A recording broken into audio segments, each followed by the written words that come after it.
You've been solid for years. You've buggered them politicians. Well, you're speaking metaphorically, I hope.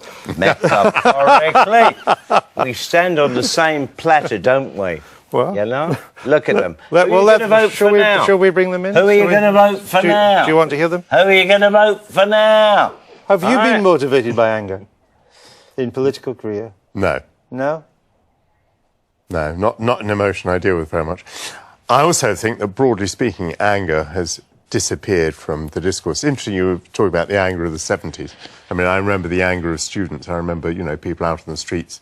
I remember even, you know, going into the 80s, poll tax riots and so on. But when it came to Iraq, you know, it was 1 million people strolling in the park. It didn't seem to me that same anger was around. And now we're into the 21st century. I don't see much of it at all. I don't think anger has disappeared. I think, for instance, a lot of UKIP voters, certainly ex-Labour UKIP voters, are actually quite angry about the Westminster Elite and issues like that. And I've been angry in politics. Yeah, you've been angry. Anger is what you get angry about. Yeah, I get angry about injustice, racism, whatever. And, you know, I still can feel angry. Didn't you get angry in your previous incarnation? Yeah, as a Thatcherite. I don't think Weren't you angry? No? I don't think so, no. You bloody sad sack. Got cross with a few people. Cross? I wasn't driven by anger. That's very British. I got a Anger bit is the cross. most important thing you have. This is how I recovered my memory. At 7, I had meningitis. That's like a debilitating disease, even in the slightest way possible. But I lost my memory.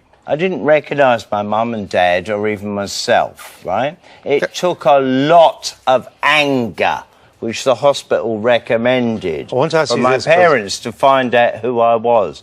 Anger is an energy. Just before we go, are young people angry enough today? No, they're not. No, they're not.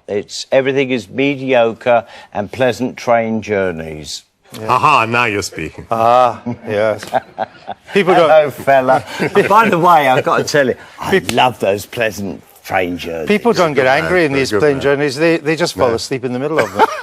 In fact, he often falls asleep and misses the station he's meant to get out at. I don't care as long as you talk about them. As long as you get the publicity, I don't care what you say. Do you really want to change this situation we call Britain? I do. I always have.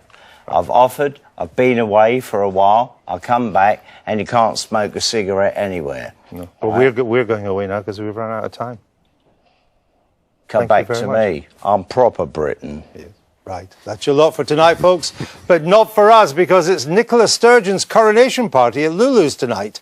Now, knowing wee Nippy Sweetie, as they endearingly call our Nicks north of the border, yep, wee Nippy Sweetie, it'll be a right laugh. Not. For I'm told she's put a couple of groats behind the bar, though no doubt she'll be expecting change. Johnny will put a few quid behind the bar just to keep the party going. We leave you tonight with some